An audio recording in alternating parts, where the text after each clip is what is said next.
As we all know, Year 5 has finally been released with the drop of episode 1071 of One Piece.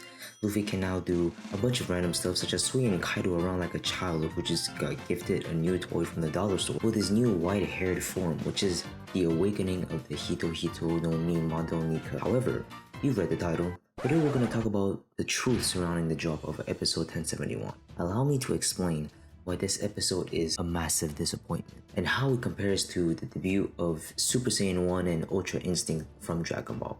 I think the biggest reason to Gear 5's failure, yes, failure, was the fact that it was overhyped, and I think that everyone knows this. For like a year, everyone was already talking about it, trying to predict the drop date, etc. But the last 2 weeks was even worse. All this talk was bound to create insanely high expectations that it hardly met for a couple of reasons. The first being that a lot of the trailers and teasers have kinda spoiled the review and whatnot, which made the actual episode less thrilling. Then, we need to talk about the episode itself.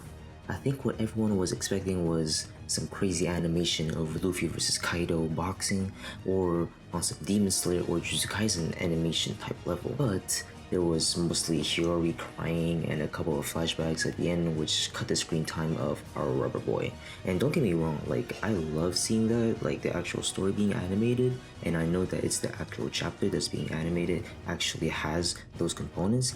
But come on now, just let me see, Gear 5 bucks a little. So basically, we only got around 10 minutes or less of screen time of Gear 5 because of the turtle-like pacing of the anime of One Piece. So really, we mostly got how Toei would picture Luffy in Gear 5, which was basically the same as the fan art or even the official art that we already have. Knowing this, it's kind of obvious that the episode wouldn't be able to match all the hype around it.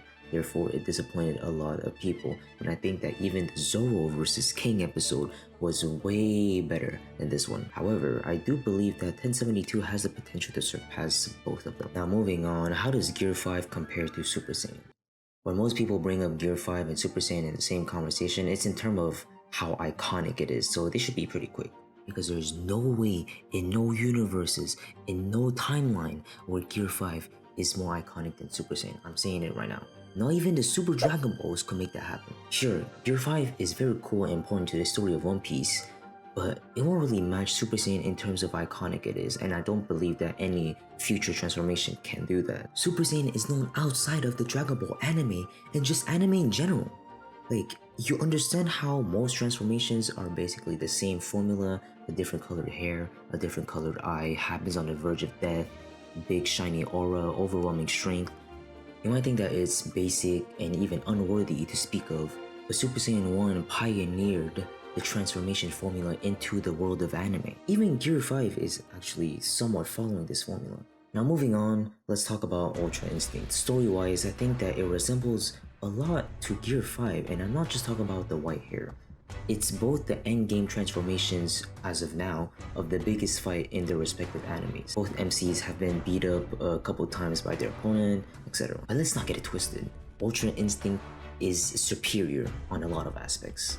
The stakes were significantly higher, the level of internet breaking was bigger, and even the OST of Ultra Instinct became iconic.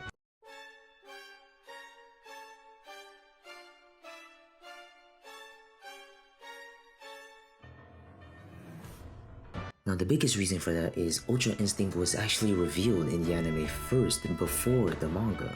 So there weren't any major spoilers that we already knew of, so when we discovered Ultra Instinct, we actually saw it live with the anime episode, which had the opposite effect of surpassing low expectations compared to Gear 5, which failed to reach the too high expectations. But yeah, there you have it.